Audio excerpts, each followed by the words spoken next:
लेकिन आज हम कहां पहुंच गए मेरे प्यारे साथ। आज हालात ये हैं, कुत्ते और बिल्ली के लिए, उनकी जान के लिए अदालतों में केस होता है, सुप्रीम कोर्ट में सुनवाई। मुसलमान की मॉब लिंचिंग हो जाती है, कोई पूछने वाला नहीं।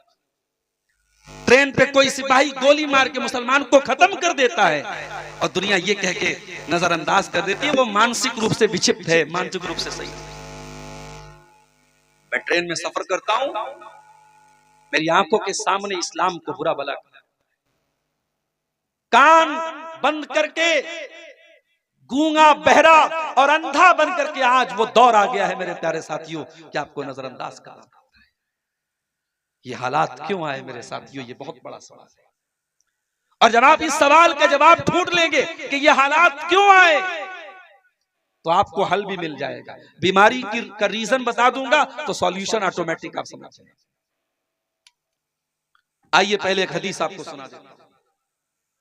अल्लाह के प्यारे नबी फरमाते हैं, अबू दाऊद की सही रिवायत है, यूशिकुल उमम अन तदा अलैकुम कमा तदालकलतु इला कसातिहा। ऐ मेरी उम्मत के लोगों, वो जमाना करीब है जब दुनिया की सारी कौमें तुम पर टूट पड़ेंगी, जिस तरीके से खाने वाले प्याले के ऊपर बारी बारी टूट पड़ते हैं।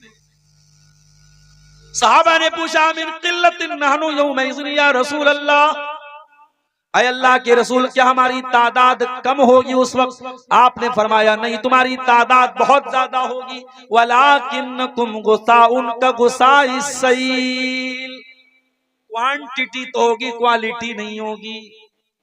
तादाद तो बहुत ज्यादा होगी, तुम्हारी तादाद कम नहीं, करोड़ों में तुम्हारी तादाद होगी, लेकिन तुम सैलाब के ऊपर, पानी के ऊपर जो झाग होता है, तुम झाग की तरह बन जाओगे। अल्लाह ताला तुम्हारे दुश्मनों के दिलों से तुम्हारी हैबत को निकाल देगा, तुम्हारा रोबो दबदबा निकाल देगा, और अल्लाह ताला तुम्हारे दिलों में कमजोरी डाल देगा। सहाबा ने पूछा, अल्लाह के रसूल कौन सी कमजोरी डाल देगा? आपने फरमाया, हुब्बुद दुनिया व कराहियतुल मौत,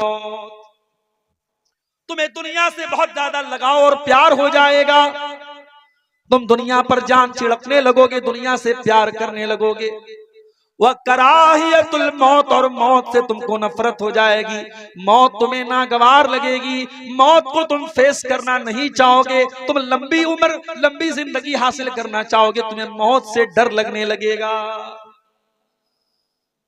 काफिर है तो शमशीर पे करता है भरोसा, मोमिन है तो बेतैग ही लड़ता है सिपाही।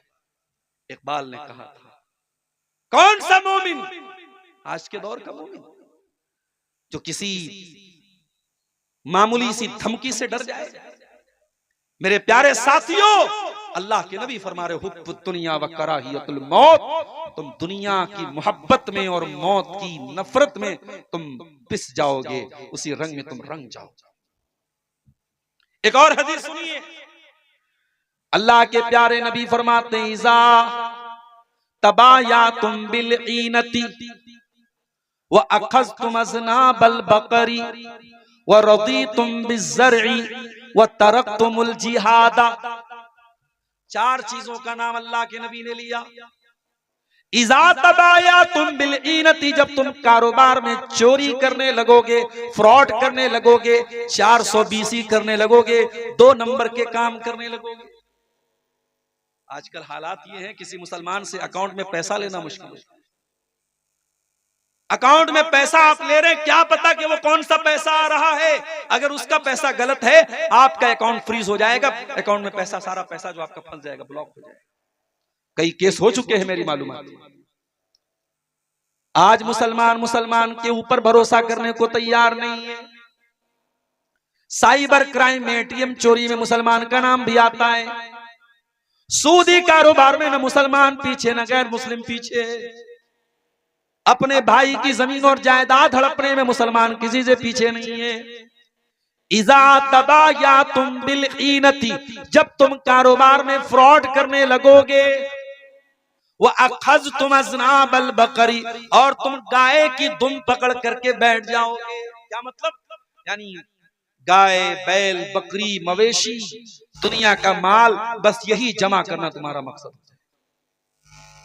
वरदी तुम बिज़्ज़री, और जब तुम खेती बाड़ी पर मगन हो जाओगे, मेरे पास इतनी मकई का खेत है, मेरे पास इतना धान पैदा हो रहा है, मेरे पास इतना मखाना पैदा हो रहा है, मैं करोड़ों कमा रहा हूं, बस तुम अपनी खेती पर मगन हो जाओ। वतरक्तुमुल जिहाद, और तुम जिहाद छोड़ दोगे। आज लफ्ज़ जिहाद को गाली बना दिया, मीडिया ने इतना प्रोपेगेंडा किया लफ्ज़ जिहाद का कि जिहाद का लफ्ज़ गाली बना। आज आप सोशल मीडिया पर, आप फेसबुक वगैरह पर देखिए, मुसलमानों का नाम नहीं लेते हैं ये इस्लाम से नफरत करने वाले, डायरेक्ट बोलते जिहादी जिहादी जिहादी। अभी बरेली का वाकया आपने सुना, एक कैफे में एक गैर मुस्लिम लड़की अपने मुसलमान दोस्तों के साथ बर्थडे मना रही है। अब उन मुसलमान दोस्तों को भी क्या कहा जाए, वो बेचारे स्कूल और कॉलेज में जो पढ़ते हैं तो सोचते हैं कि हम तो मादर पिदर आजाद हो गए, माँ बाप ने पढ़ने के लिए भेजा है, वहां वो पार्टी मना रहा है, हमें गैरों से क्या शिकवा है। आज हमारे बच्चे हमारी बच्चियां तालीम के नाम पे क्या कर रहे हैं कॉलेजों में, आप जाके देखिए, जरा डॉक्टरों से के पास जाके पता लगाइए, मुसलमान जवान लड़कियां जाकर के डॉक्टरों के पास एबॉर्शन करवा रही हैं, उनके पेट में पलने वाले नाजायज बच्चों को खत्म करवा रही हैं। ये हमारी तालीमी इदारों का और हमारे बड़े बड़े कॉलेजों और यूनिवर्सिटियों का। अल्लाह माफ करे मेरे प्यारे साथी। वज़ा में तुम हो नसारा तो तमद्दुन में हुनूद, ये मुसलमान है जिन्हें देख के शर्माए। गैर मुस्लिम लड़की थी, उस लड़की के मुसलमान लड़कों से दोस्ती, बर्थडे की पार्टी कर रहे थे। इस्लाम में कोई बर्थडे की पार्टी नहीं। मन तशब्बह बिकौमिन फहुवा मिनहुम, जो किसी कौम की नकल करेगा उन्हीं में से रहे। बच्चे से बहुत प्यार है, पैदा हो जाए 7वें दिन अकीका करा, 7वें दिन अकीका नहीं करवाएंगे। मौलवी साहब क्या बताएं, मेरी बहन बहुत दूर रहती है, बहनों ही बहुत दूर रहते हैं। अरे अल्लाह के बंदे, तू अकीका 7वें दिन कर दे, दावत बाद में दे दे। दावत देने के लिए पूरी जिंदगी पड़ी, अकीका पे दावत देना लाजिम थोड़ी है, जरूरी थोड़ी है। असल चीज है कि जानवर ज़बा होना चाहिए। अकीका नहीं करेंगे साहब, बर्थडे खूब मनाएंगे। होटलों में चले जाओ, मुसलमान अपने बच्चे को लेके आता है और केक लगी है और केक के ऊपर मोमबत्ती लगी है और हैप्पी बर्थडे टू यू हो रहा है। करने वाला भी मुसलमान, बच्चा भी मुसलमान, माँ बाप भी मुसलमान। हम ये कहते हैं मेरे भाई, अपने बच्चों को तुम रोज केक खिलाओ, हमें केक पर एतराज नहीं है। अपने बच्चों को रोज प्यार करो, प्यार पर एतराज नहीं है। एतराज है ये बर्थडे मनाने का जो चलन है, ये जो कल्चर है, ये इस्लाम का कल्चर नहीं। मेरे नबी से ज्यादा कोई बच्चों से प्यार करता था? मेरे नबी तो बच्चों से इतना प्यार करते थे, अल्लाहु अकबर। हजरत अनस बिन मालिक का छोटा भाई जिसका नाम अबू उमैर था, जब अल्लाह के नबी हजरत अनस के घर में आते थे, उम्मे सुलैम के घर में आते थे, वो छोटा सा बच्चा था, अल्लाह के नबी उसे लाड करते थे, प्यार करते थे। उस छोटे से बच्चे के पास एक चिड़िया थी, बच्चा चिड़िया से खेला करता था। एक दिन अल्लाह के नबी हजरत अनस के घर आए, देखा बच्चा बड़ा उदास बना हुआ है। आपने पूछा, अरे उम्मे सुलैम तुम्हारा बच्चा आज उदास क्यों है? इसके चेहरे पर खुशी क्यों नहीं है? इसके चेहरे पर वो रौनक क्यों नहीं है? कहा, अल्लाह के नबी, जो चिड़िया इसने पाली थी वो चिड़िया मर गई, उसका इंतकाल हो गया। चिड़िया के मरने पर ये बच्चा गमगीन है। हम और आप होते, बच्चे का मामला था, चिड़िया का मामला था, नजरअंदाज कर देते। ओ लोगों, हमें नबी भी कितना प्यारा मिला है। वो बच्चों के साथ अल्लाह के नबी उनके हिसाब से उनको खिलाया करते थे। आपने उस बच्चे से फरमाया, या अबा उमैर मा फ़अलन नुग़ैर, ऐ बच्चे, ऐ अबू उमैर, तेरी चिड़िया कहाँ चली गई बेटा? ऐ बच्चे, तेरी चिड़िया कहाँ चली गई? ये कहकर के अल्लाह के नबी ने उस मासूम बच्चे के कलेजे को सुकून पहुंचाने की कोशिश की। अगर ये बर्थडे मनाना कोई अच्छी चीज होती, मेरे नबी ने अपनी बेटियों का भी बर्थडे मनाया होता। नबी की 9 बीवियां हैं और आप जितना अपनी बीवी से प्यार करते हैं उससे कहीं ज्यादा जनाबे मोहम्मद रसूलुल्लाह सल्लल्लाहु अलैहि वसल्लम अपनी बीवियों से प्यार। आपने तो कभी एनिवर्सरी नहीं मनाई, आपने तो कभी अपनी बीवियों को जो है शादी की सालगिरह पर उनको कोई गिफ्ट नहीं दिया। भाई रोज गिफ्ट दो, रोज गिफ्ट दो, हर महीने गिफ्ट दो, कोई मसला नहीं है। एनिवर्सरी मनाना, और ये काम वो करे जो बेचारा सीने पर हाथ मारता है। पूछो क्यों बात हो भाई? नबी की सुन्नत। इमाम कहता है गैरिल मग़दूबि अलैहिम वलद्दालीन, ये पीछे से कहता आमीन। तूने क्यों जोर से आमीन कहा? कहता है नबी जोर से आमीन कहते। रमजान का महीना आया, दुनिया 20 रकात तरावी पढ़े, लेकिन हमारा अहले हदीस 8 पढ़ता है। क्यों पढ़ते हो भाई? नबी ने 8 पढ़ी थी। नबी की इतनी सुन्नतें तुझे याद है, नमाज की एक एक अदा तू नबी से सीख रहा है। तुझे एनिवर्सरी मनाते हुए शर्म नहीं आई? तुझे बर्थडे मनाते हुए शर्म नहीं आई? तुझे फादर्स डे मनाते हुए शर्म नहीं आई? तुझे मदर्स डे मनाते हुए शर्म नहीं आई? ये हमारा कल्चर नहीं है मेरे प्यारे साथी, ये इस्लाम का कल्चर नहीं है, ये मोहम्मद रसूलुल्लाह का कल्चर नहीं है मेरे प्यारे साथी। तो मैं अर्ज ये कर रहा था कि अल्लाह के नबी ने फरमाया जब तुम जिहाद को छोड़ो, ये जिहाद क्या है? ये कोई गाली नहीं है मेरे प्यारे साथी। बदी के खिलाफ, बुराई के खिलाफ, सरकशी के खिलाफ, शैतानियत के खिलाफ हर तरीके के स्ट्रगल और संघर्ष का नाम जिहाद है। बुराई के खिलाफ हर तरीके की लड़ाई का नाम जिहाद है। वो जबान से भी हो सकती है, वो तलवार से भी हो सकती है, वो स्टेज के जरिए भी हो सकती है, वो जंग के मैदान में भी हो सकती है, वो कागज और कलम से भी हो सकती है। तो नबी ने फरमाया तुम जिहाद छोड़ दो। क्या मतलब? यानी तुम्हारे अंदर दीन के लिए कुर्बानी देने का जज्बा खत्म हो जाएगा, दीन के लिए मरने मिटने का जज्बा तुम्हारे अंदर से खत्म हो जाएगा। तुमको सिर्फ अपनी रोजी रोटी की पड़ी होगी, अपनी दुनिया की पड़ी होगी, अपनी खेती की पड़ी होगी। जब ये 4 काम तुम करोगे, कारोबार में फ्रॉड करोगे, अपनी गाय की दुम पकड़ के बैठ जाओगे, अपनी खेती बाड़ी पर मगन हो जाओगे और अल्लाह की राह में तुम जिहाद करना बंद कर दोगे। ये 4 काम जब तुम करोगे तो क्या होगा? सल्लल्लाहु अलैकुम ज़ुल्ला, अल्लाह ताला तुमको जलील कर देगा। तुम जलील हो जाओगे, इतने जलील हो जाओगे कि तुम्हारे मुल्क का हर चीफ मिनिस्टर सोचेगा कैसे मुसलमान को दबा दिया जाए। आज तो होड़ लगी है साहब, आज तो होड़ लगी कि कौन मुसलमानों के खिलाफ कितनी नफरत भरी बातें बोल सकता है। तो नबी ने फरमाया जब तुम इन 4 काम करोगे अल्लाह जलील कर देगा। और ये जिल्लत कब दूर होगी? हत्ता तरजिउ इला दीनिकुम, जब तक तुम अल्लाह ताला के दीन की तरफ पलटोगे नहीं, जब तक तुम अल्लाह ताला के दीन की तरफ लौटोगे नहीं। ओ मेरे प्यारे भाइयों, आओ मैं आपको वो चीजें बता रहा हूं, वो बुनियादी बातें बता रहा हूं जो हमारी बर्बादी का कारण बनी है। सबसे पहली चीज, हमारी सबसे बड़ी पूंजी तौहीद थी मेरे प्यारे साथियों। जब हमने तौहीद को गंवा दिया, जब अल्लाह को छोड़ के गैरों के दर पे जाके हम सर झुकाने लगे, कोई गरीब नवाज बन गया, कोई दाता बन गया, कोई गौसे आजम बन गया, कोई दस्तगीर बन गया, हमने बुजुर्गों की कब्रों पे जाके सजदा करना शुरू कर दिया, हमने तौहीद का जनाजा जब हमने निकाल दिया, मेरे प्यारे भाइयों जब तौहीद को हमने छोड़ दिया तो वहीं से हमारी जिल्लत का बाप शुरू हो गया। अल्लाह कुरान में कहता है सूरह नूर के अंदर, वादल्लाहुल्लज़ीना आमनू मिनकुम व अमिलुस्सालिहाति लयस्तखलिफन्नहुम फिल अर्दी कमस्तखलफल्लज़ीना मिन क़ब्लिहिम। ए ईमान वालो, अल्लाह का तुमसे वादा है, अल्लाह तुमको जमीन में खलीफा भी बनाएगा और अल्लाह ताला तुमको जमीन में इख्तिदार भी अता फरमाएगा।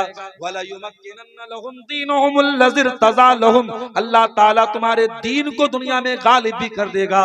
वला युबद्दिलन्नहुम मिन बादि खौफिहिम अमना, और अल्लाह ताला तुमको दुनिया में चैन और शांति भी अता करेगा। शर्त क्या है? याबुदूननी ला युशरिकून बी शैया, मेरे बंदो तुम सिर्फ मेरी इबादत करना, मेरी इबादत में किसी और को शरीक मत करना, शिर्क मत करना। और ये शिर्क, ये इतना बड़ा पाप है कि अल्लाह कुरान में कहता है, इन्नहु मन युशरिक बिल्लाहि फक़द हर्रमल्लाहु अलैहिल जन्नह व मअवाहुन नार व मा लिज़्ज़ालिमीन मिन अंसार। जो अल्लाह के साथ शिर्क करेगा वो हमेशा हमेशा जहन्नम में रहेगा, उसका जन्नत में जाना पॉसिबल नहीं है। जो शिर्क करके जाएगा और तौबा किए बगैर मर जाएगा, जो शिर्क की हालत में मर जाएगा, वो कभी जन्नत में नहीं जाएगा। आज मुसलमान को पता ही नहीं कि तौहीद क्या है, शिर्क कि कोई भी नारा लगा सकता है, कहीं पर भी सर झुका सकता है। और अल्लाह ताला रहमत नाजिल फरमाए मौलाना अल्ताफ हुसैन हाली, उन्होंने 100 साल पहले जो बात कही थी, 100 साल गुजर गए हिंदुस्तान के इतिहास में, मगर मौलाना हाली का ये शेर आज भी जिंदा है और बिल्कुल सटीक बैठ रहा है। क्या कहा था उन्होंने? करे गैर गर्बुत की पूजा तो काफिर, कवाकिब में माने करिश्मा तो काफिर, झुके आग पर बहरे सजदा तो काफिर, जो ठहराए बेटा खुदा का तो काफिर, मगर मोमिनों पर कुशादा है राहें, परस्तिश करें शौक से जिसकी चाहे, नबी को जो चाहे खुदा कर दिखाएं, इमामों का रुतबा नबी से बढ़ाएं, मजारों पे जा जा के नजरें चढ़ाएं, शहीदों से जा जा के मांगे दुआएं, न तौहीद में कुछ कमी इससे आए, न इस्लाम बिगड़े न ईमान जाए। मुसलमान का अकीदा इतना कमजोर हो गया मेरे साथ। आज कितनी मज़ारें हैं। अभी बनारस में मैं एक मज़ार पर गया, एक कब्र पे गया, छोटी सी कब्र थी, किसी बाबा के नाम से वो कब्र थी। मैंने पूछा कि भाई ये बाबा की कब्र यहाँ पे इनके नाम से कई कब्र है, तो लोगों ने कहा कि हाँ, कहीं पर उनका खून गिरा था, कहीं उनका हाथ था, कहीं उनका सर था, तो हर जगह बाबा की कब्र है। कौन ओरिजिनल कब्र है ये भी नहीं मालूम, सब बाबा की कब्र है, सब पे चादर चढ़ रही है, सब पे मुरादे मांग रही है। अल्लाह के पल्ले में वहदत के सिवा क्या है? शायर कहता है अल्लाह के पल्ले में वहदत के सिवा क्या है, लेना है हमें जो कुछ ले लेंगे मोहम्मद से। ओ लोगों, तुमने तौहीद का मतलब ही नहीं समझा, तुमने तौहीद का जनाजा निकाल।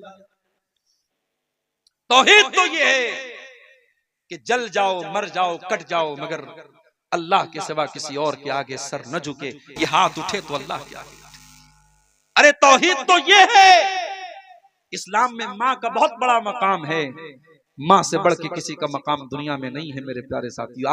आपके तमाम रिश्ते एक तरफ है और माँ एक तरफ है, लेकिन माँ का पैर छूने की और झुकने की इजाजत इस्लाम में नहीं। जनाजे की नमाज हो रही है, सामने जनाजा रखा हुआ है, हर नमाज में रुकू हो रहा है, हर नमाज में सजदा हो रहा है, मगर जनाजे की नमाज में कोई रुकू नहीं है, कोई सजदा नहीं है, ताकि दुनिया को यह मैसेज न चला जाए कि इस्लाम मुर्दों के आगे सजदा करने को। हमारा दीन तौहीद वाला है मेरे साथ। जब तक हम तौहीद पर कायम थे, हम ला इलाहा इल्लल्लाह की राह पर चलते थे, हमारा सर एक अल्लाह के आगे झुकता था, मेरे प्यारे साथियों, उस वक्त तक दुनिया में कामयाब। जब हमारे अंदर शिर्क आ गया, कब्र परस्ती आ गई, और ये वही कब्र परस्ती थी जिससे मना किया था अल्लाह के नबी ने अपनी आखिरी वक्त। अल्लाह के प्यारे नबी अपनी वफात के टाइम ये फरमा के गए थे, लानल्लाहुल यहूद वन नसारा इत्तखज़ू कुबूर अंबियाइहिम मसाजिद। अल्लाह की लानत तो यहूद और नसारा के ऊपर, उन्होंने अपने नबियों की कब्रों को सजदा करने की जगह बना लिया। जब नबियों की कब्रों पर सजदा करना शुरू कर दिया तो अल्लाह की लानत बरसी थी यहूद और नसारा पर। वो काम आज मुसलमानों ने किया, उन्होंने तो नबियों के साथ किया था। मुसलमान तो नबियों को क्या, वलियों, और वली भी नहीं है, जानवरों तक की कब्रें बना के वहां पे मुसलमान जाके सजदा। तौहीद की हिफाजत करो मेरे साथ। और ऐ नीमा के और इस गांव के रहने वाले मेरे भाइयों, अगर अपने बच्चों को काम के लिए बेंगलोर भेजते हो, अपने बच्चों को नौकरी करने के लिए दिल्ली भेजते हो, मुंबई भेजते हो, तो मेरा एक पैगाम याद रख लेना, अपने बच्चों को ऐसी तालीम दे करके भेजो, उनकी बुनियाद को इतना मजबूत करके भेजो कि आपका बच्चा अगर नीमा में अपने घर में अपने माँ बाप के साथ है तो वहां पर भी वो तौहीद के साथ कोई समझौता न करे, और दिल्ली चला जाए, बेंगलोर चला जाए, कलकत्ता चला जाए, हिंदुस्तान नहीं दुनिया के किसी कोने में चला जाए, तौहीद का दामन उसके हाथ से छूटने न पाए, वो शिर्क के करीब, अब शिर्क को अपने करीब फटकने न दे। इतना मजबूत कर दो मेरे प्यारे साथियों अपने बच्चों। इसीलिए इब्राहीम अलैहिस्सलाम दुआ करते अल्लाह ताला से क्या कहते हैं, वजुनुबनी व बनिया अन्नाबुदल अस्नाम। ऐ अल्लाह तू मुझे भी बुत परस्ती से बचाना और मेरी आने वाली नस्लों को, मेरे बच्चों को भी तू बुत परस्ती से बचाना। पता ये चला कि अपने साथ साथ अपनी औलाद की भी चिंता करना चाहिए, अपनी आने वाली नस्लों की तौहीद की भी चिंता करनी चाहिए। तो पहला सबब यही है मेरे प्यारे साथियों, जब हमने तौहीद को छोड़ दिया तो दुनिया में हम जलील हो गए। उसके बाद दूसरी चीज जो हमारी बर्बादी की सबब बनी मेरे प्यारे साथियों, वो हमारा आपस का इख्तिलाफ। हम कहीं बिरादरियों में बढ़ गए, कहीं फिरकों में बढ़ गए, कहीं हम किसी और नाम पर बढ़ गए। कुरान कहता है वला तनाज़उ फतफशलु व तज़हब रिहुकुम, ऐ मुसलमानों आपस में झगड़ा न करो वरना तुम कमजोर पड़ जाओगे, जलील पड़ जाओगे, तुम्हारी हवा उखड़ जाएगी। तुम्हारा दुश्मन तो ये सोच करके तुम्हारे खिलाफ प्लानिंग नहीं करता कि कौन से मसलक का है, कौन सी बरादरी का है, वो तो तुम्हारे खिलाफ मुसलमान होने की हैसियत से तुम्हारे खिलाफ प्लानिंग करता है। तुम बरादरियों में बटे हुए हो, तुम जात पात में बटे हुए हो, तुम आपस में फिरकों में बटे हुए हो। कुरान कहता है वातसिमू बिहब्लिल्लाहि जमीआ, ऐ ईमान वालो तुम अल्लाह की रस्सी को मिल करके थाम लो, वला तफर्रकू, और फिरकों में न बटो, वज़कुरू नेमतल्लाहि अलैकुम, और अल्लाह की नेमत को याद करो, इज़ कुंतुम आदान, जब तुम एक दूसरे के दुश्मन थे, फ़अल्लफ़ बैन क़ुलूबिकुम, अल्लाह ने तुम्हारे दिलों में एक दूसरे की मोहब्बत डाल दी, फ़अस्बहतुम बिनिअमतिही इख़वाना, और तुम अल्लाह की नेमत से भाई भाई बन गए। भाई भाई बन के रहो मेरे साथ, बटो नहीं आपस में, बंटवारे मत करो मेरे प्यारे साथी। और जो लोग ये कहते हैं कि उम्मत का इख्तिलाफ रहमत है, वो बहुत बड़े झूठे लोग हैं। उम्मत का इख्तिलाफ कभी रहमत नहीं रहा है। उम्मत जब जब लड़ी है और आपस में बटी है, उम्मत कमजोर हुई है मेरे साथी। इख्तिलाफ मत करो आपस में, जहां तक हो सके इख्तिलाफ को खत्म करने की कोशिश करो। अल्लाह कुरान में कहता है कुल हुवल कादिरु अला अन यबअसा अलैकुम अज़ाबम मिन फौकिकुम औ मिन तहति अर्जुलिकुम औ यल्बिसकुम शिया। अल्लाह ताला तीन तरीके से अपना अजाब तुम पर उतारता है। कभी आसमान से तुम पर अजाब उतरता है, कभी तुम्हारे जमीन के नीचे से जमीन खिसकने लगती है, जलजला आ जाता है, भूकंप आ जाता है, बाढ़ आ जाती है। कभी जमीन के नीचे से तुम्हारे ऊपर अजाब आता है, कभी आसमान के ऊपर से अजाब आता है। औ यल्बिसकुम शिया, और कभी कभी अल्लाह ताला तुमको आपस में लड़ा करके, टुकड़े टुकड़े करके, बांट करके तुम्हें अपने अजाब में मुब्तला करता है। तो ये बंटवारे, ये इख्तिलाफ, ये जमात बंदी, ये गिरोह बंदी मेरे प्यारे साथियों, ये भी आज हमें जलील कर रही है, हमारी जिल्लत और रुसवाई का बहुत बड़ा सबब है। उसके बाद तीसरी चीज रसूल की नाफरमानी। जंगे ओहद याद है आपको? उसके बारे में पढ़ा है आपने, सुना है आपने? इस्लाम की दूसरी जंग थी ये, और मुसलमान ये जंग जीत चुके थे और माले गनीमत हासिल कर रहे थे मुसलमान। और नबी अकरम ने पहाड़ी दर्रे पर 50 सहाबे किराम को तैनात किया था कि कुछ भी हो जाए यहां से मत हटना। और उन 50 सहाबा का जो जिम्मेदार आपने बनाया था हजरत अब्दुल्ला बिन जुबैर को। एक जुबैर है वो जे से है और जुबैर जीम से है, तो जुबैर नाम भी रख सकते हैं। तो जुबैर, अब्दुल्ला बिन जुबैर वहां पे थे पहाड़ के। जब मुसलमानों ने ये देखा कि जंग तो हम जीत गए हैं, तो जो 50 तीरंदाज जिनको अल्लाह के नबी ने तैनात किया था, उनका आपस में इख्तिलाफ हो। कुछ लोगों ने कहा कि नबी ने हुक्म दिया था हमें यही रहना चाहिए, कुछ लोगों ने कहा नहीं, जंग तो जीत चुके हैं, अब वो हुक्म कैंसिल हो गया, अब चलो माले गनीमत हासिल करते हैं। 50 में से 37 लोग वहां चले गए, 13 लोग बचे। 37 चले गए, 13 बचे, 13 बचे। मुसलमानों की जंग तो जीती जा चुकी थी, मुसलमान जंग जीत चुके थे। काफिरों का लश्कर भाग रहा था और काफिरों के लश्कर में कमांडर थे जिनका नाम खालिद बिन वलीद था। वो नौजवानों, ओ रोनाल्डो के दीवानों, ओ विराट कोहली के दीवानों, ओ क्रिकेटरों के दीवानों, ओ फिल्मी गानों पर नाचने वाले नौजवानों, कभी मौका मिले तो खालिद बिन वलीद के बारे में भी पढ़ लेना। पढ़ नहीं सकते तो यूट्यूब पर जाके सुन लेना, और सुन नहीं सकते तो किसी आलिम से जाकर के पूछ लेना कि खालिद बिन वलीद कौन थे। खालिद बिन वलीद वो इंसान है जिस जंग का कमांडर खालिद बिन वलीद बन जाए, वो जंग खालिद बिन वलीद अपने दिमाग और अपने टैलेंट और अपनी सलाहियत के बल पे वो हारी गई जंग को भी जीत जाते थे। ये कमाल था। अभी खालिद बिन वलीद मुसलमान नहीं हुए थे, वो दूसरी पार्टी में थे, काफिरों के साथ लड़ रहे थे, मुशरिकों के साथ लड़ रहे थे। वो वापस जा रहे थे, मुशरिकीन हार चुके थे, वापस जा रहे थे। उनकी नजर उस पहाड़ी दर्रे पर, उन्हें नजर आ गया कि ये वो वीक पॉइंट है जहां से मुसलमानों पर पीछे से हमला किया जा सकता है। उन्होंने देखा वहां सिर्फ गिनती के 13 लोग बचे हैं। उन्होंने अपने सिपाहियों से कहा चलो हम यहां से हमला करते हैं। उन्होंने पीछे से जो हमला किया है मुसलमानों पर, मुसलमान इस हमले के लिए तैयार नहीं थे, और जीती जंग मुसलमान हार गए।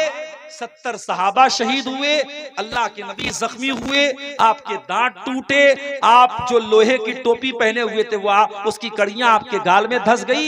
बहुत तकलीफ उठाई मुसलमान, नबी का एक हुक्म तोड़ने की वजह से बहुत तकलीफ उठाई मुसलमान।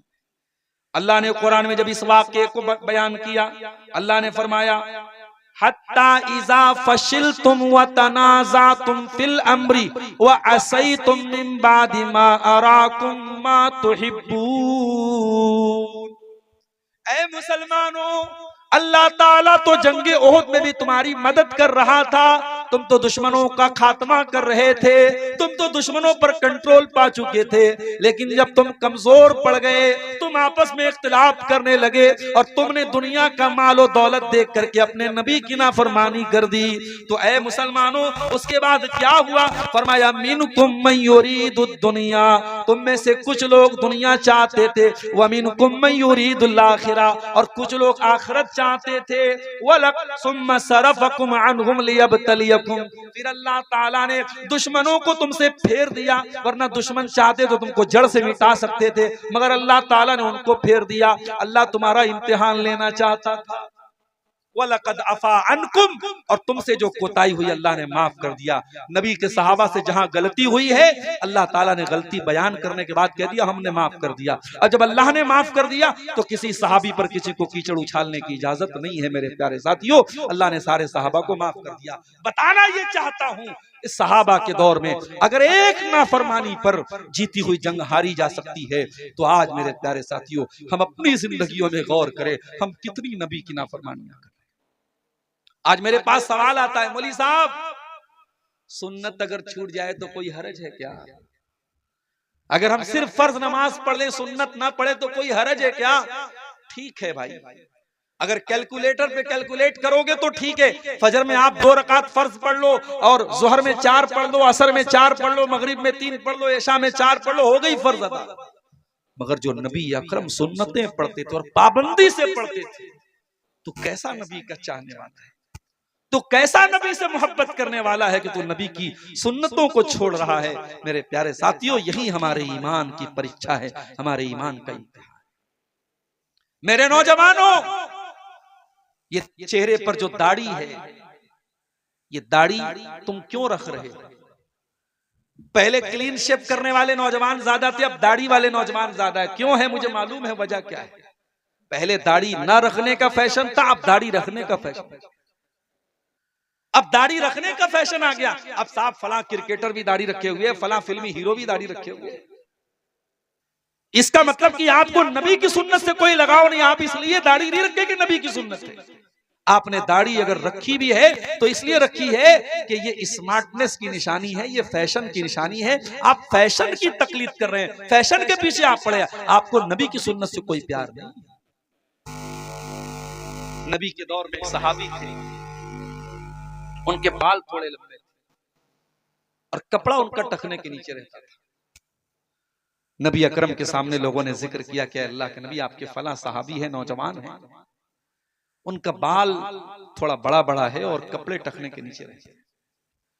अल्लाह के नबी ने फरमाया निअमर रजुलु खुरैम, उनका नाम खुरैम था। बच्चा पैदा हो तो नाम रखो, प्यारा नाम है खुरैम। जैसे शुरैम लोग नाम रखते हैं, सुदैस नाम रखते हैं, तो खुरैम नाम भी रख सकते हैं, सहाबी का नाम। अच्छा, सहाबी के नाम की मीनिंग ना पता हो तब भी रख सकते हैं। अगर ये कन्फर्म है कि सहाबी का नाम है, आंख मूंद करके नाम रख दो। तो अल्लाह के नबी ने फरमाया खुरैम बहुत अच्छे सहाबी हैं, बहुत अच्छे इंसान हैं।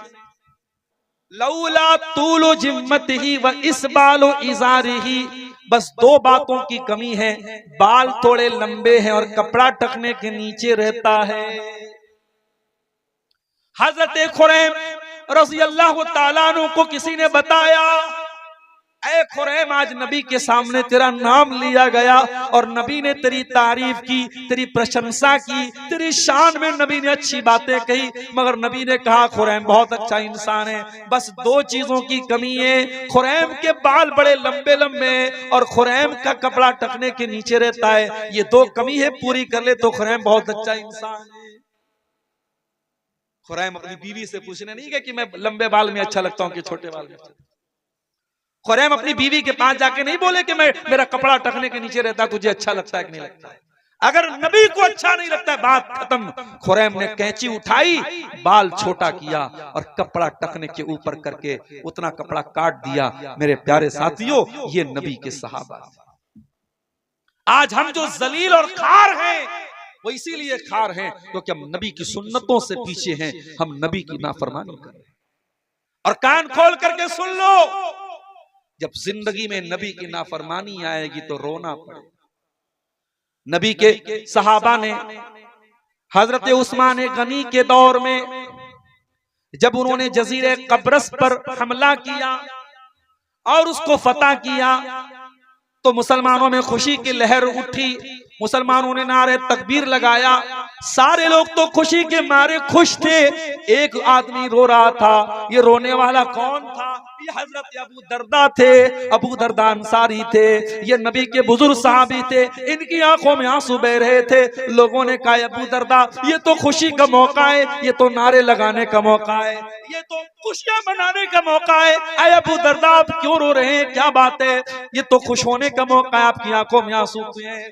कहा है लोगों, आज इन लोगों ने अल्लाह ताला की नाफरमानी की है, इन्होंने अल्लाह से बगावत की है, तो अल्लाह ने हमको इनके ऊपर गालिब कर दिया है। आज ये शिकस्त खा गए, आज ये जलील हो गए और अल्लाह ने हमको गालिब कर दिया। मुझे वो दौर याद आ रहा है, मुझे वो हालात याद आ रहे हैं जब मुसलमान भी अल्लाह की नाफरमानी करने लगेंगे तो मुसलमानों को अल्लाह ताला जलील कर देगा। मुझे वो घड़ी याद आ रही है, इसलिए मेरी आंखों से आंसू बह रहे हैं। मेरे प्यारे साथियों, जब आप रसूल की नाफरमानियां करेंगे तो जिल्लत और रुसवाई हमारे और आपके मुकद्दर में आएगी। और आगे बढ़िए, चौथी चीज, हमारी जिल्लत की चौथी वजह क्या है? हमें दुनिया में जिंदगी गुजारने के लिए भेजा गया था, हमें दुनिया के जरिए आखिरत की तैयारी करने के लिए भेजा गया था। हमें ये पाठ पढ़ाया गया था जुमा की नमाज में, हर जुमा को हम ये पाठ पढ़ते हैं, बल तुसिरूनल हयातद दुनिया वल आखिरतु खैरुन व अबका। है मेरे बंदो, तुम आखिरत को भूल न जाना, तुम दुनिया की रंगीनियों में खो करके कहीं जन्नत को भूल न जाना, कहीं जहन्नम को भूल न जाना। हम दुनिया की जमीनों के पीछे पड़ गए, दुनिया की जायदादों के पीछे पड़ गए, जबकि हमारा ईमान और अकीदा है, हम जानते हैं सब ठाट पड़ा रह जाएगा जब लाद चलेगा बंजारा। ये जमीनें यही छोड़ के जाना है, ये जायदादें यही छोड़ के जाना है, 2 गज जमीन में हम सबको दफन हो जाना है। हम जन्नत की जमीन पाने के लिए कोई कोशिश नहीं करते, वो जन्नत जिसके बारे में अल्लाह के नबी ने फरमाया कि जन्नत में एक कोड़ा रखने की जगह, यानी जन्नत में 1 स्क्वायर फीट का एरिया दुनिया की तमाम नेमतों से बेहतर है। मेरे प्यारे साथियों, हम दुनिया परस्त बन गए, दुनियादार। हमारे नबी की जिंदगी उठा के देखो, शायर कहता है, सलाम उस पर जो उम्मत के लिए रातों को रोता था, सलाम उस पर जो फर्शे खाक पर जाड़े में सोता था, सलाम उस पर कि जिसके घर में चांदी थी न सोना था, सलाम उस पर के टूटा बोरिया जिसका बिछौना था। हमारे नबी ने कभी दुनिया की दौलत और दुनिया के ऐशो आराम के पीछे आप नहीं भागे। आप चाहते तो सोने चांदी के ढेर लगा सकते थे, आप चाहते तो आलीशान मदीना में अपना महल बनवा सकते थे, मगर मेरी प्यारी माँ बहनों, जरा नबी की बीवियों के हालात जाके पढ़ लेना। नबी की बीवियों ने बड़े छोटे छोटे कमरों में जिंदगी गुजार दी।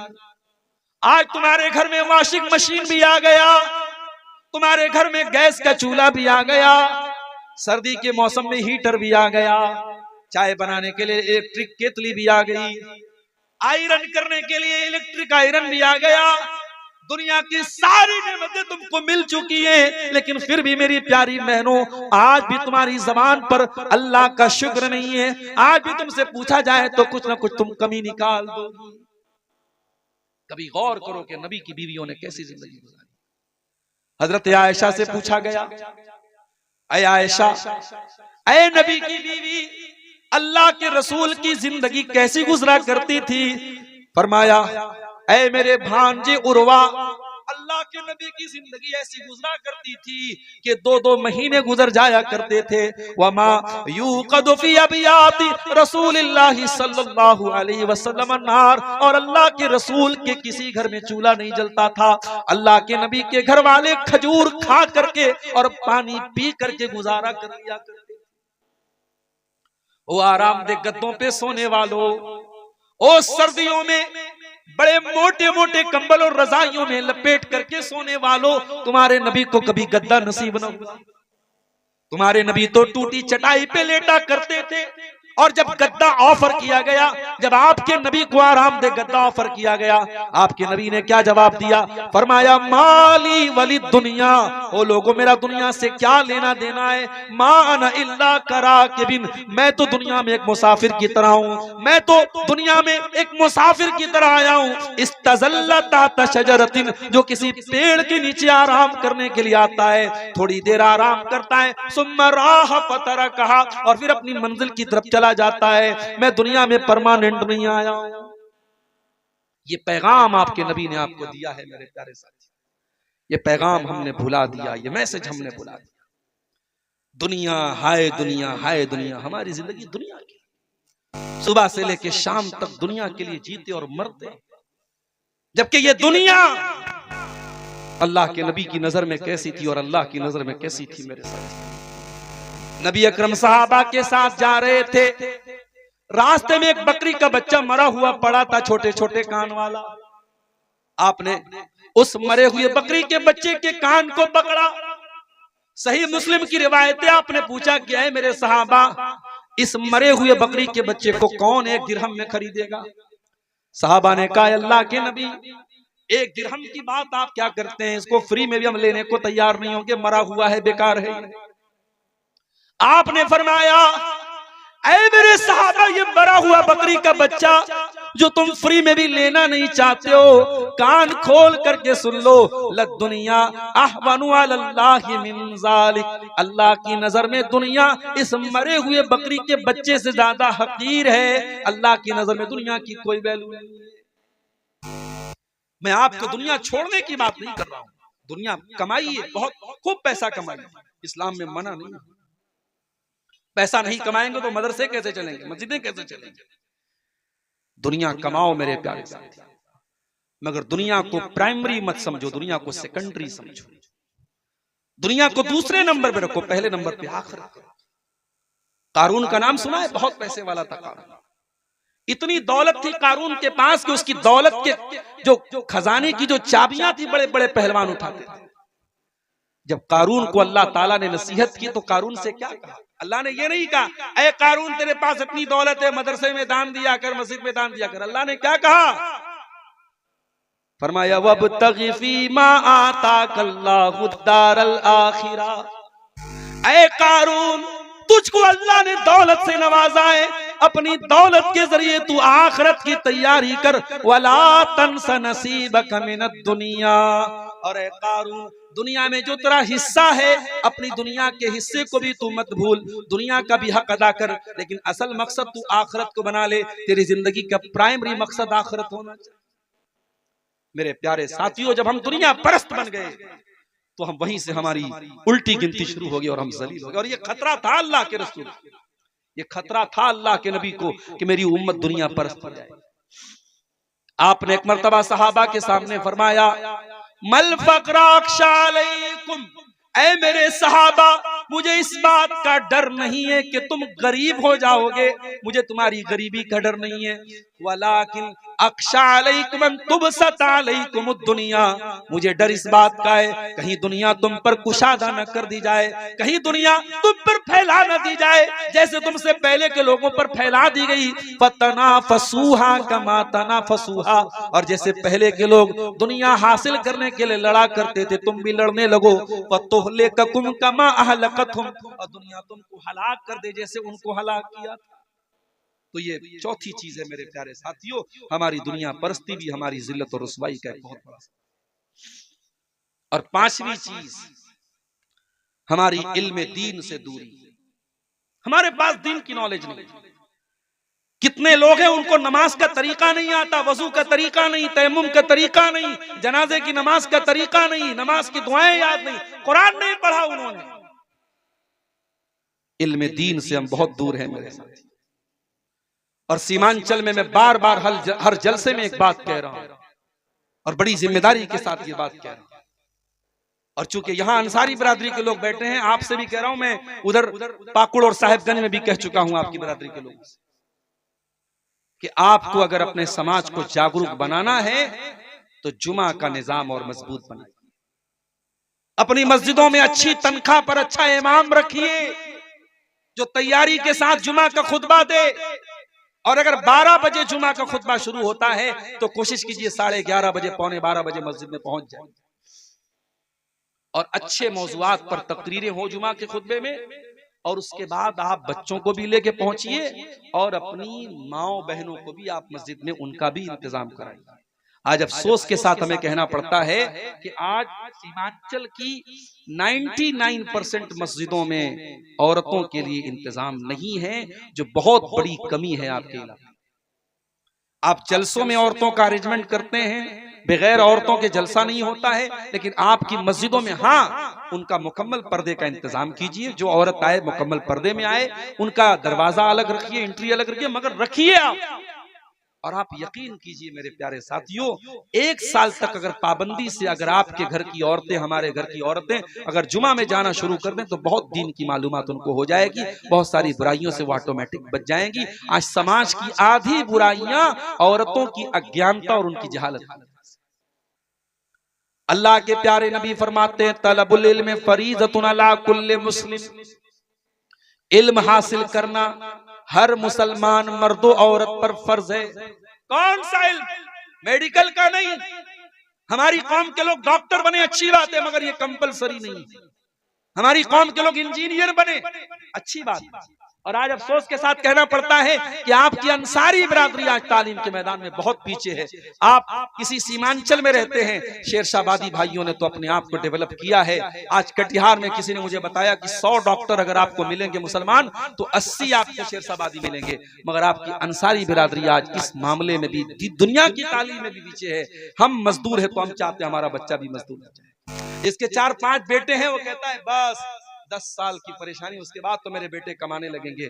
आपकी जिंदगी का एक ही मकसद है, बेटा बड़ा हो उसको मजदूरी करने के लिए भेज दिया जाए, काम करने के लिए भेज दिया जाए। मेरे प्यारे साथियों, कुछ कुर्बानी दे करके अपने बच्चों को तालीम के मैदान में भी आगे बढ़ाओ। कुछ बच्चे आपके डॉक्टर बने, कुछ बच्चियां आपकी डॉक्टर बने, कुछ बच्चे आपके इंजीनियर बने। आज असरी तालीम में भी हम पीछे हैं। और दीन की जो तालीम है, अल्लाह कौन है, रसूल कौन है, और ईमान क्या है और इस्लाम क्या है, ये जो मोटी मोटी बातें हैं, ये सबका जानना जरूरी है। उसके लिए भी आप मस्जिदों में मकतब कायम कीजिए। अल फलाह एकेडमी जैसे इदारे जो आपके बच्चों को दुनिया के साथ साथ दीन की तालीम देते हैं, इन इदारों से अपने बच्चों को जोड़िए। मेरे प्यारे साथियों, अफसोस के साथ कहना पड़ता है, आज दुनिया की तालीम तो थोड़ी बहुत हम हासिल भी कर रहे हैं, मगर दीन की तालीम में बहुत पीछे हैं। अल्लाह कुरान में कहता है, यालमून ज़ाहिरम मिनल हयातिद दुनिया व हुम अनिल आखिरति हुम गाफिलून, कि मेरे बंदे दुनिया की बहुत नॉलेज रखते हैं लेकिन आखिरत से बहुत गाफिल हैं, दीन से बहुत गाफिल हैं। मेरे प्यारे साथियों, आप दीन की जानकारी हासिल कीजिए। उसके बाद छठी चीज, यहूद व नसारा की अंधी तकलीद। आज जो गाना वायरल हो जाए फेसबुक और सोशल मीडिया पर, हमारे छोटे छोटे बच्चे भी गा रहे हैं। जो कपड़ा वायरल हो जाए, हमारे घर की लड़कियां भी पहनने लगती हैं। आपके घर में लड़कियां नकाब पहन रही हैं, नकाब में भी जो फैशन चल गया, नकाब के ऊपर माशाअल्लाह लिखा है तो माशाअल्लाह वाले नकाब बहुत मार्केट में आपको मिल जाएंगे। इस्लाम की शहजादी लिखा है तो शहजादी वाले माइक जो है आपको नकाब बहुत सारे मिल जाएंगे। मेरे भाइयों, फैशन के पीछे मत जाओ, आप खुद अपना एक फैशन बनाओ। मैं कहता हूं, अगर मुसलमान नौजवान ढंग का लिबास पहने, टखने के ऊपर उसका कपड़ा हो, चाहे वो पैंट ही पहने, शर्ट ही पहने, कुर्ता पैजामा पहने, शेरवानी पहने, क्या ये फैशन नहीं? ये जो फैशन आपका इस्लामिक फैशन है, आप अपने आप को ऐसा बनाओ कि दुनिया आपको कॉपी करे। दुनिया को कॉपी मत करो मेरे प्यारे साथी।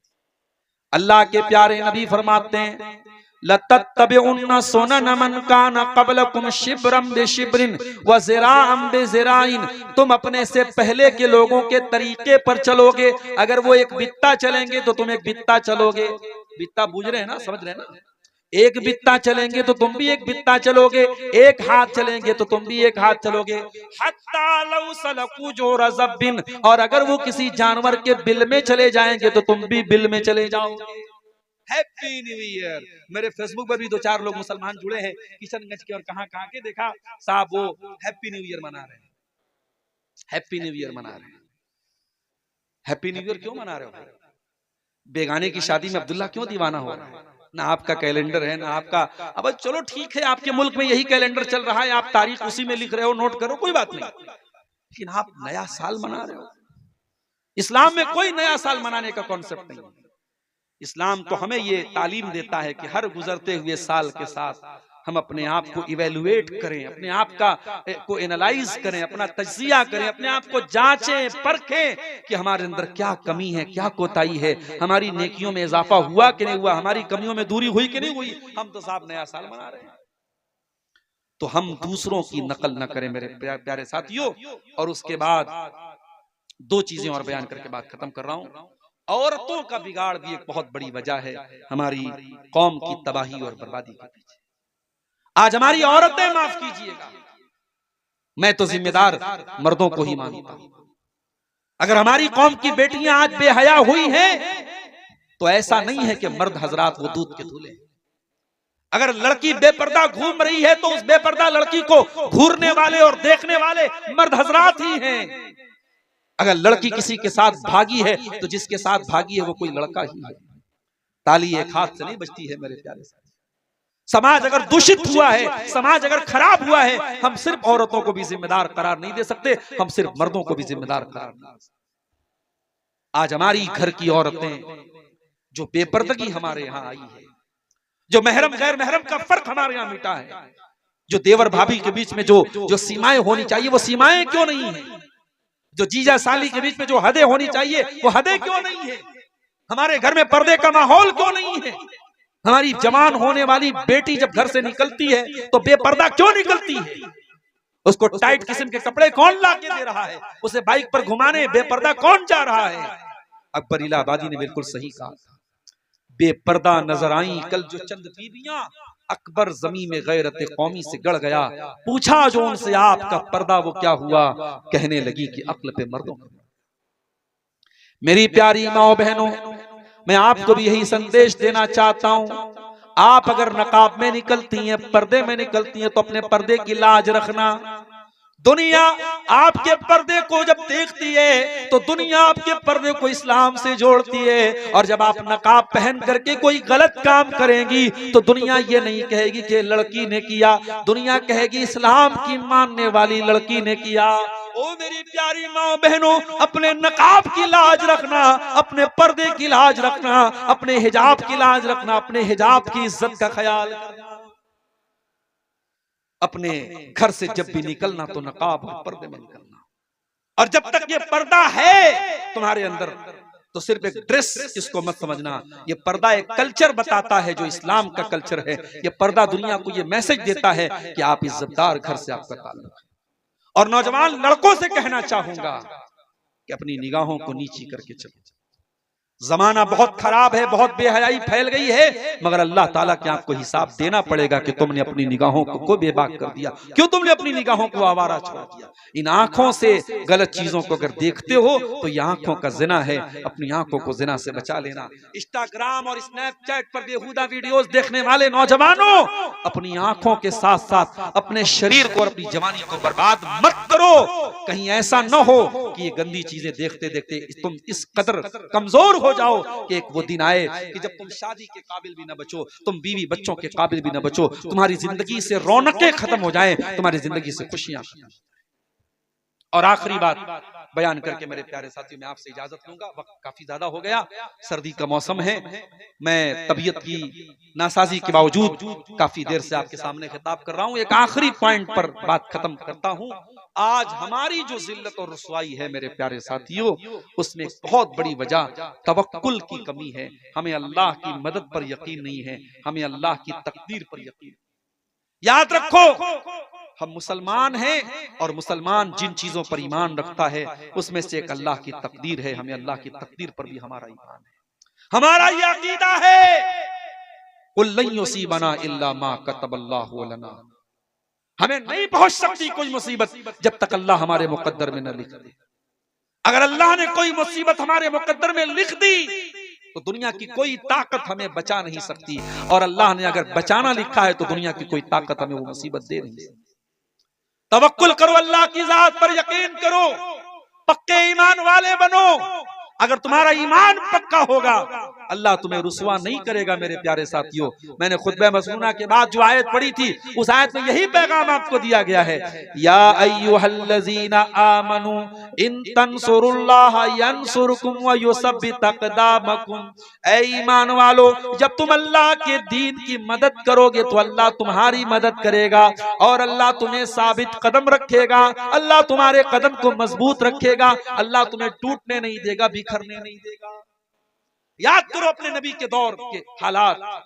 कभी आपके नबी गारे सौर में थे और दुश्मन बिल्कुल करीब पहुंच चुका था, और आपके नबी ने अपनी जबान से कहा था हजरत अबू बकर सिद्दीक से, ला तहज़न इन्नल्लाह माअना, ऐ अबू बकर डरो नहीं, अल्लाह हमारे साथ है। कभी हजरत मूसा अलैहिस्सलाम ने कहा था अपनी कौम से, इन्ना मई रब्बी सयहदीन, मेरा अल्लाह मेरे साथ है, वो जरूर कोई ना कोई रास्ता निकालेगा। कभी इब्राहिम अलैहिस्सलाम ने कहा था जब अपनी कौम को छोड़ के जा रहे थे, इन्नी ज़ाहिबुन इला रब्बी सयहदीन, मेरा रब जरूर कोई ना कोई रास्ता निकालेगा। मेरे प्यारे साथियों, आज समंदर में रास्ता आज भी बन सकता है। हमारे पास मूसा के ईमान वाला असा तो हो, मूसा के तवक्कुल वाला असा तो हो। अपने तवक्कुल को मजबूत कीजिए, अपने ईमान को मजबूत कीजिए। ये कमजोरी की चादर उठा के फेंक दीजिए, ये जिल्लत और रुसवाई और बुज़दिली की चादर उठा के फेंक दीजिए। बुज़दिल न बनो, कमजोर न बनो। और मेरे नौजवानों, मैं आपको मैसेज देता हूं, ताकतवर बनो, जिम जाओ, शरीर को भी ताकतवर बनाओ, सुबह जल्दी उठो, फजर की नमाज में उठो, अल्लाह के साथ अपना ताल्लुक मजबूत करके ईमान वाली ताकत भी पैदा करो, जिस्मानी ताकत भी पैदा करो, पढ़ लिख करके तालीम की ताकत भी पैदा करो। हर एतबार से ताकतवर बनो। और जब एक मुसलमान ताकतवर बनेगा तो वो अपनी ताकत का दुरुपयोग नहीं करेगा, वो ताकत का गलत इस्तेमाल नहीं करेगा, वो किसी कैफे में जाके किसी बेकसूर को नहीं मारेगा, किसी की मॉब लिंचिंग नहीं करेगा, किसी की हत्या नहीं करेगा, किसी के मजहब पर छीटाकशी नहीं करेगा। जो सच्चा पक्का मुसलमान होगा वो अपनी ताकत का कभी मिसयूज नहीं करेगा। उसकी ताकत का इस्तेमाल होगा तो जुल्म के खात्मे के लिए होगा, उसकी ताकत का इस्तेमाल होगा तो मजलूम की मदद के लिए होगा, उसकी ताकत का इस्तेमाल होगा तो जालिम के खिलाफ होगा। मेरे प्यारे साथियों, ताकतवर बनिए, देश के काम आइए, कम्युनिटी के काम आइए, समाज के काम आइए। आखिरी हदीस पढ़ के बात खत्म कर रहा हूँ। अल्लाह के प्यारे नबी ने फरमाया, खैरुन नास अनफअहुम लिन्नास, लोगों में सबसे बेहतरीन वो है जो लोगों के लिए लाभदायक हो, जो लोगों को फायदा पहुंचाता हो। आप देखिए आपकी जात से समाज को क्या फायदा पहुंच रहा है। मेरे प्यारे साथियों, ये असबाब ज़वाल उम्मत के मौजू पर चंद बातें आपके सामने रखी गई, इस उम्मीद के साथ कि हम अपनी कमजोरियों को टटोलेंगे, अपने गरेबानों में झांकेंगे और इन कमियों को दूर करके हम अपनी इस्लाह करेंगे। रब्बुल आलमीन से दुआ है, इलाहुल आलमीन हमें ईमान की ताकत से और अमल की ताकत से अल्लाह ताला हमें माला माल कर दे, हमारी कमजोरियों पर हमें काबू पाने की तौफीक अता फरमाए। इलाहुल आलमीन हमारे नौजवानों की हिफाजत फरमाए, हमारी खवातीन की हिफाजत फरमाए। अल्लाह इस इदारे को, अल फलाह एकेडमी को और माद उबई बिन काब को अल्लाह ताला और तरक्की अता फरमाए। जो असहाबे खैर इस इदारे का, इन इदारों का ताउन कर रहे हैं, अल्लाह उन्हें मजीद इन इदारों को मजबूत करने की तौफीक अता फरमाए। अल्लाह हमें अपने बच्चों को दीनी तालीम और दुनियावी तालीम दोनों मैदानों में आगे ले जाने की तौफीक अता फरमाए। रब्बुल आलमीन जब तक हमें दुनिया में जिंदा रखे, इस्लाम पर जिंदा रखे और हमारा खात्मा ईमान पर हो। आमीन व आखिर दावाना अल्हम्दुलिल्लाहि रब्बिल आलमीन। वस्सलामु अलैकुम व रहमतुल्लाहि व बरकातुहू। शुक्रन जज़ाकुमुल्लाहु खैरन। बिल्लाहि मिनश शैतानिर रजीम। बिस्मिल्लाहिर रहमानिर रहीम। कुंतुम खैरा उम्मतिन उखरिजत लिन्नास तअमुरूना बिल मारूफ व तनहौना अनिल मुनकर व तु'मिनूना बिल्लाह। वक़ाल तआला फी मक़ामिन आखर, या अय्युहल्लज़ीना आमनू इन तंसुरुल्लाह यंसुरकुम व युथब्बित अक़दामकुम।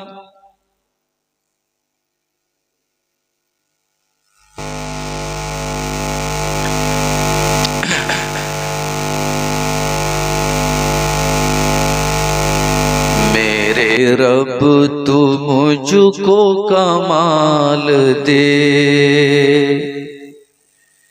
मुझे रंजो गम से निकाल दे। मेरे रब तू मुझको कमाल दे, मुझे रंजो गम से निकाल दे। मैं हूँ पस्तियों में गिरा पड़ा, मुझे रहमतों से उछाल दे। मैं हवस की आग में जल चुका, मैं हवस की आग में जल चुका। तू फुहार अफ़्व की डाल दे। मैं हूँ रूसिया तू करीम है, मुझे नूरे हक से उजाल दे। तेरे वास्ते ही जीऊं मरूं, तेरे वास्ते ही जीऊं मरूं। मेरी फिक्र में वो उबाल दे।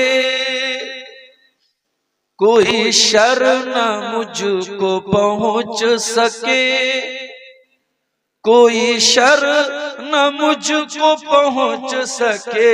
मुझे अपने जिक्र की ढाल दे। तेरे दीन की जिन्हें फिक्र हो, मुझे ऐसे अहलो अयाल दे। मैं हकीर हूँ ऐ अजीम रब, मैं हकीर हूँ ऐ अजीम रब। ऐ जलील मुझको जलाल दे। तेरी मासियत में हूँ मुब्तला, तेरी मासियत में हूँ मुब्तला। मुझे पस्तियों से निकाल दे। मेरे काम सब हैं बिगड़ चुके, मेरे काम सब हैं बिगड़ चुके, तू करम से अपने संभाल दे। तू जो खुश तो मुझको नहीं गरज, तू जो खुश तो मुझको नहीं गरज, तू उरूज दे कि ज़वाल दे। तेरा बंदा ज़ाहिद बेनवा, तेरा बंदा ज़ाहिद बेनवा, तेरा बंदा ज़ाहिद बेनवा, इसे बंदगी का जमाल दे। मेरे रब तू मुझको कमाल दे, मुझे रंजो गम से निकाल दे। सदर मोहतरम उलमाए किराम, मोहतरम बुजुर्गों, नौजवान साथियों,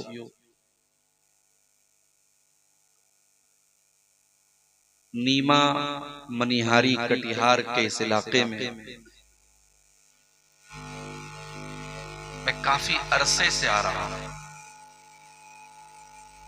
और सीमांचल का ये इलाका जहां हमारे शेरशाहबादी भाइयों की अक्सरियत, इस इलाके में कहीं कहीं झारखंड से हिजरत करके आए हुए अंसारी बिरादरी से मुंसलिक लोगों की भी आबादियां हैं। उसमें अररिया नेपाल बॉर्डर के इलाके पे कुछ गांव जो मैं जानता हूं, और उन इलाकों में से एक अहम इलाका आपका ये नीमा का इलाका है, जहां अंसारी बिरादरी के लोग अक्सरियत में हैं और उन्हीं के ज़ेरे इत्तिमाम यहाँ जलसे और प्रोग्राम मुनक़िद होते हैं। आज का ये प्रोग्राम हम सब के इंतहाई मोहतरम आपके इस गांव के एक बहुत ही मुअज़्ज़ज़ आलिम दीन, जिन्होंने एक तवील अरसे तक हिंदुस्तान के मारूफ दीनी इदारे जामिया मोहम्मदिया मंसूरा मालेगांव में एक बेहतरीन उस्ताद की हैसियत से खिदमत अंजाम दी। लेकिन अगर वो चाहते, मालेगांव का इदारा बड़ा इदारा था और बड़े इदारों से लोग कभी कभी इसलिए जुड़े रहते हैं कि उससे जब नाम जुड़ा रहता है तो इंसान को दुनिया जानती है।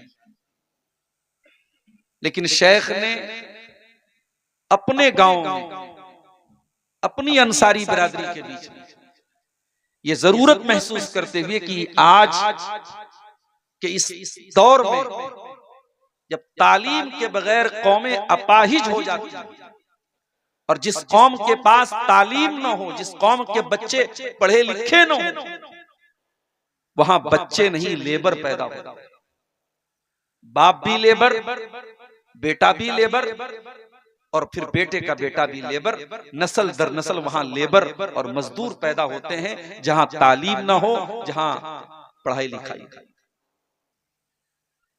कौम के दर्द को महसूस करते हुए हम सब के इंतहाई मोहतरम शेख मंजूर साकिब तैमी हफिज़हुल्लाह ने अपने गांव में एक स्कूल कायम किया, और स्कूल का जो सिलेबस रखा, जो निसाबे तालीम रखा, वो बिल्कुल मदरसे और स्कूल को मिला करके, जहां इंग्लिश की, हिसाब की, हिंदी की भी तालीम हो, बिहार बोर्ड से उसको उसका एफिलिएशन भी कराया, उसको बिहार बोर्ड के साथ उसको जोड़ा भी, ताकि यहां से बच्चे पढ़े तो उनकी डिग्री काम में आए, और साथ में दीनियात को भी रखा, ताकि बच्चा जब स्कूल से पढ़ के निकले या बच्ची पढ़ के निकले तो उसके पास दीन की बुनियादी बातें भी हों, उसके पास कुरान और हदीस की बुनियादी मालूमात भी।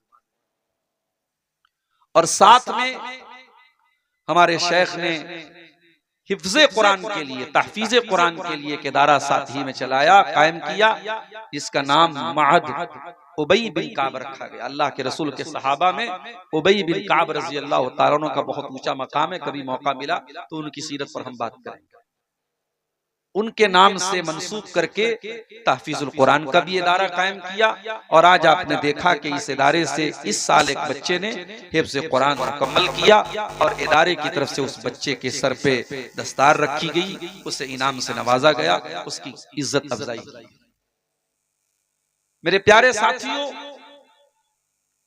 आप जरा गौर कीजिए, जिस तरीके से आप सबको रोजी रोटी के मसाइल हैं, और आज रोजी रोटी का मसला ही इंसान को देश से परदेश जाने पर मजबूर करता है। लेकिन ऐसे दौर में जब लोग रोजी रोटी के लिए परदेश जाते हैं और गांव में रहना न चाहते, एक इंसान अगर इस चिंता में और इस फिक्र में कि कौम के बच्चे तालीम में आगे निकले, कौम की नई नस्ल तालीम में आगे निकले, अगर इस सोच के साथ इस दूर उफ्तादा गांव में, अब तो माशाअल्लाह हाईवे बन गया, वरना यहाँ मैं ऐसे दौर में भी नीमा में आया हूँ जब बड़ी परेशानी से झारखंड में प्रोग्राम होता था और स्टीमर पे बैठ के कैसे कैसे आता था, रास्ता इंतहाई खराब था, यानी आते आते आदमी आधा बीमार हो जाता। और आज भी जब मैं आया तो तबीयत मेरी बहुत अच्छी नहीं थी, सर्दी का मौसम है, सुबह मैं बंगाल में था, वहां स्टेशन जाने में मुझे सर्दी का असर हो गया।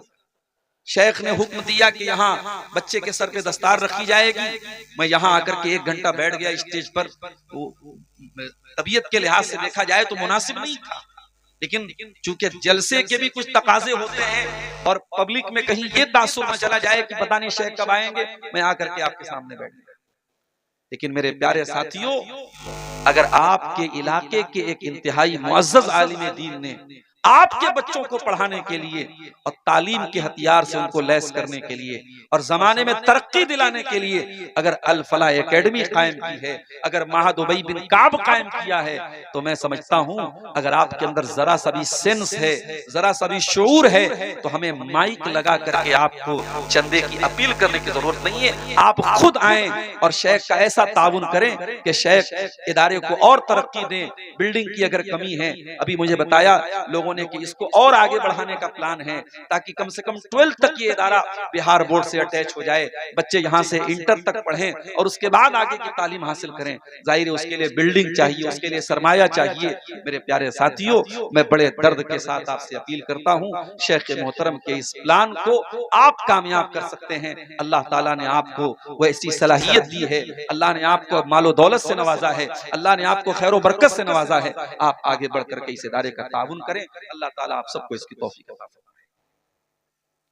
मेरे भाइयों,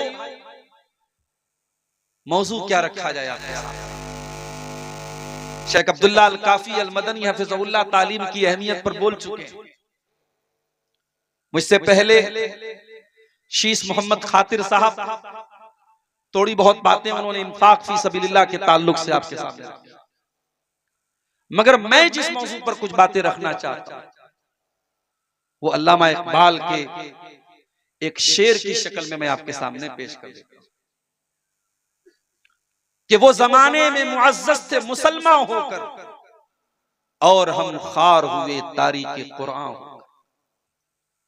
1400 साल पहले मोहम्मद अरबी सल्लल्लाहु अलैहि वसल्लम ने सिर्फ 23 साल की मुद्दत में जो टीम तैयार की थी अपने सहाबा की, ये सहाबे किराम की टीम पूरी दुनिया पे छा गई, यूरोप तक पहुंच गई, अफ्रीका तक पहुंच गई, कैसरो किसरा के तख्त ताज को अपने पैरों तले रौंद दिया, दुनिया की ताकतों से आंख मिलाया, दुनिया को ये पैगाम दिया हमारे पास तौहीद की ताकत है, हमारे पास इस्लाम की ताकत है, हम एक लौती कौम है जो ला इलाहा इल्लल्लाह के मानने वाले हैं।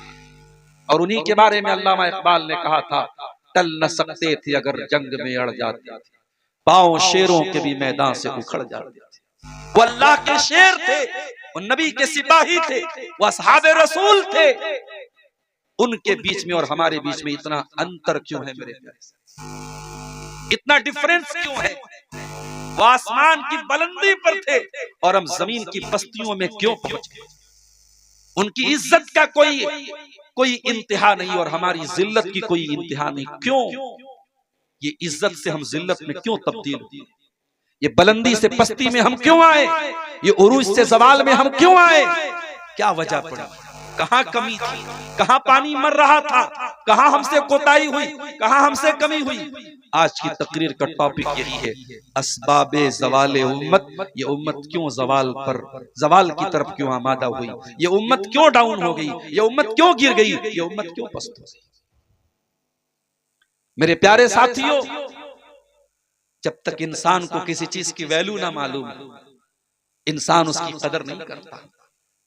हम और आप जिस उम्मत से ताल्लुक रखते हैं, हम कोई मामूली उम्मत से ताल्लुक नहीं रखते, हम खैर उम्मत से ताल्लुक रखते हैं।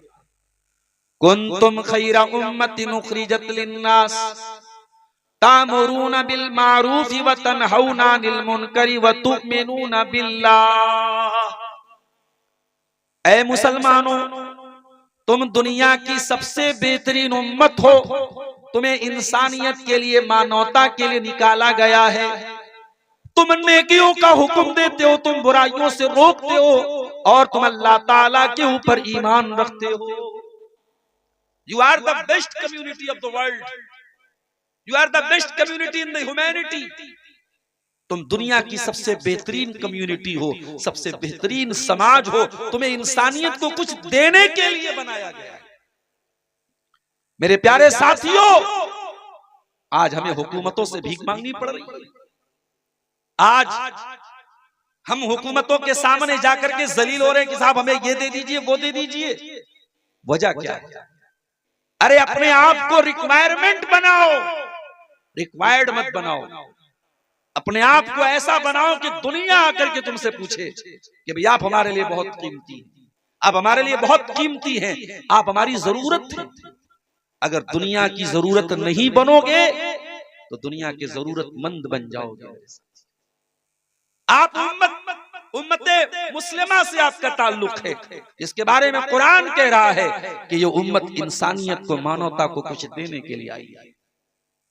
आज इस्लाम के खिलाफ जितना भी प्रोपेगेंडा कर लिया जाए, मगर लॉजिक की बात आ जाए, मंतिक की बात आ जाए, अकल की बात, कोई भी तराजू पर तौल लिया जाए, इस्लामी शरीयत से बेहतरीन कोई शरीयत नहीं। अभी प्रेस में, मीडिया में एक गैर मुस्लिम का बयान मैंने सुना। उसने कहा हमें यह मानना पड़ेगा, वो गैर मुस्लिम था, मुसलमान नहीं था, इसी भारत का रहने वाला था। उसने कहा हमें यह मानना पड़ेगा कि शादी ब्याह का जो सिस्टम इस्लाम ने दिया है वो दुनिया के किसी और धर्म में नहीं है। आपको अल्लाह ताला ने वो दीन दिया है जिस दीन को अल्लाह ताला ने हर एतबार से परफेक्ट बनाया है, और ये दीन कोई आज परफेक्ट नहीं हुआ, 2026 में मुकम्मल नहीं हुआ, ये जनाबे मोहम्मद रसूलुल्लाह सल्लल्लाहु अलैहि वसल्लम के दौर में मुकम्मल हो चुका था। कुरान की आयत आपके ऊपर नाजिल हुई थी, अल यौम अकमलतु लकुम दीनकुम व अतममतु अलैकुम निअमती व रदीतु लकुमुल इस्लाम दीना। ऐ नबी, हमने आपको जो दीन अता फरमाया है उस दीन को हमने परफेक्ट कर दिया, मुकम्मल कर दिया, कंप्लीट कर दिया, और अपनी नेमतों को आपके ऊपर तमाम कर दिया, और इस्लाम को ऐ मुसलमानों तुम्हारे लिए हमने पसंद कर लिया। इस्लाम अल्लाह का दीन है, और इसीलिए मेरा जुमला नोट कर लो, इस्लाम किसी भी दौर में नॉन प्रैक्टिकल नहीं रहेगा। इस्लाम का कोई हुक्म नॉट एप्लीकेबल नहीं रहेगा। इस्लाम पर अमल करना किसी दौर में मुश्किल नहीं रहेगा। मुश्किल अगर होगा तो हमने बनाया होगा, इस्लाम का कोई हुक्म मुश्किल नहीं है मेरे ख्याल से। अरे इस्लाम तो वो दीन है, फरमाया वमा जाला अलैकुम फिद्दीन मिन हरज, हमने तुमको जो दीन अता किया है, जो मजहब तुमको दिया है, जो शरीयत तुमको दी है, उसमें कभी तुम्हारे ऊपर कोई तंगी नहीं, कोई परेशानी नहीं है। सर्दी का मौसम है, आप मोजा पहन रहे हैं, इस्लाम ने क्या आपको इजाजत दी, मोजे पर मसा करके आप नमाज पढ़ सकते हैं। बहुत ज्यादा सर्दी का मौसम है, घर के बाहर निकलना मुश्किल है, आप मगरिब और इशा की नमाज को एक साथ पढ़ सकते हैं, आप जुहर और असर की नमाज को एक साथ भी पढ़ सकते हैं। आप सफर की हालत में 4 रकात वाली नमाज को 2 रकात करके पढ़ सकते हैं। पानी इस्तेमाल करने की ताकत नहीं है, बीमार हैं आप, या पानी अवेलेबल नहीं है, पानी नहीं मिल रहा है, इस्लाम आपको तयम्मुम करने की इजाजत दे रहा है। वमा जअल अलैकुम फिद्दीन मिन हरज, ओ लोगो हमने तुमको जो दीन अता किया है वो दीन बहुत आसान है, उस दीन के अंदर कोई मुश्किल नहीं है, कोई परेशानी नहीं है, कोई डिफिकल्टी नहीं है। मेरे नौजवानों, तुम कहते हो दाढ़ी रखना आज के दौर में मुश्किल है, मैं आओ तुमको दिखाऊं जवाहरलाल नेहरू यूनिवर्सिटी दिल्ली की, वो यूनिवर्सिटी यहाँ बड़ी बेहयाई होती है, मगर उस यूनिवर्सिटी के उस माहौल में भी बहुत सारे आपको नौजवान मुसलमान ऐसे मिलेंगे जो दाढ़ी के साथ, जिनके चेहरों से नूर बरसता है, जिनके चेहरों से लगता है कि हाँ ये अल्लाह वाले लोग। कितने डॉक्टर मैं आपको दिखा सकता हूं कि देख करके आपको लगेगा कोई मौलाना साहब, चेहरे पर मुकम्मल दाढ़ी है, मरीज को देख रहे तो दुआएं पढ़ रहे हैं, ऑपरेशन के पहले 2 रकात नमाज पढ़ रहे हैं। एक ईमान वाला जो होता है, एक अल्लाह से का डर तकवा जिसके दिल में होता है, एक अल्लाह का डर जिसके दिल में होता है, वो हर हालात में, हर सिचुएशन में, हर परिस्थिति में अपने ईमान की हिफाजत करता है। अल्लाह कुरान में कह रहा है हुवज्तबाकुम, ऐ मुसलमानों तुम अल्लाह ताला की चुनी हुई कौम हो। इज्तबाकुम, अल्लाह ताला ने तुमको चुन लिया है। वसम्माकुमुल मुस्लिमीन, और अल्लाह ताला ने तुम्हारा नाम मुसलमान रखा है। अब यहाँ एक गलतफहमी दूर, कुछ लोगों को ये गलतफहमी डॉक्टर जाकिर नायक के आने के बाद से पैदा हुई।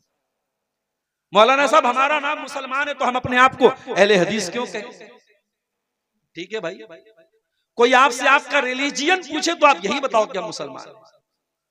कोई आपसे पूछे कौन से धर्म को मानते हो, कौन से मजहब को मानते हो, आइए मुस्लिम, मैं मुसलमान हूं, नो डाउट। लेकिन अगर आपसे पूछे कि कौन से मुसलमान, तो आपको बताना पड़ेगा कि मैं कुरान और हदीस पे चलने वाला हूं, मैं सलफी हूं, मैं कुरान और हदीस पर को मानने वाला हूं, मैं शरीयत के ऑथेंटिक सोर्सेस को मानने वाला हूं। जब तक मार्केट में नकली घी नहीं मिलता था, आप दुकान पर जाते थे, भाई साहब 1 किलो घी दे दीजिए, दुकानदार आपको घी दे देता था। जब मार्केट में नकली घी आने लगा तो आपको बताना पड़ा, भाई साहब हमें 1 किलो देसी घी दे दीजिए, आपको देसी का लफ्ज बढ़ाना पड़ा। जब ये इख्तिलाफ नहीं था, ये फिरके नहीं थे, ये जमातें नहीं थी, सहाबा ने अपने आप को कुछ नहीं कहा। लेकिन जब खवारिज पैदा हो गए, जब मुअतज़िला पैदा हो गए, जब शिया पैदा हो गए, तो सहाबा ने कहा सुनो, हमारा नाम अहलुस सुन्ना वल जमा है, हमारा नाम अहलुल हदीस है, हमारा नाम अल असरी है, हमारा नाम अस-सलफी है, हम कुरान और सुन्नत पर चलने वाले हैं, हम नबी की सुन्नत पर चलने वाले हैं। तो अल्लाह ने आपका नाम मुसलमान रखा है, लेकिन आपके सिफाती नाम आपकी क्वालिटी के हिसाब से अलग अलग हो सकते हैं। मिसाल के तौर पे आप मुसलमान हैं, लेकिन किसी ने पूछा भाई बरादरी क्या, आपने कहा मैं अंसारी हूं, किसी ने कहा मैं शेरशाहबादी हूं, किसी ने पूछा आप कौन से इलाके से ताल्लुक रखते हैं, आपने कहा मैं बिहार का रहने वाला हूं, मैं बोलता मैं बनारस का, यूपी का रहने वाला हूं। तो ये जो सिफात होती है, जो एट्रीब्यूट्स होते हैं, जो विशेषताएं होती हैं, ये हो सकती हैं, सिफाती नाम रखने में कोई हर्ज नहीं। तो हम मुसलमान हैं मेरे प्यारे, हमें अल्लाह ताला ने बहुत ऊंचा मकाम दिया।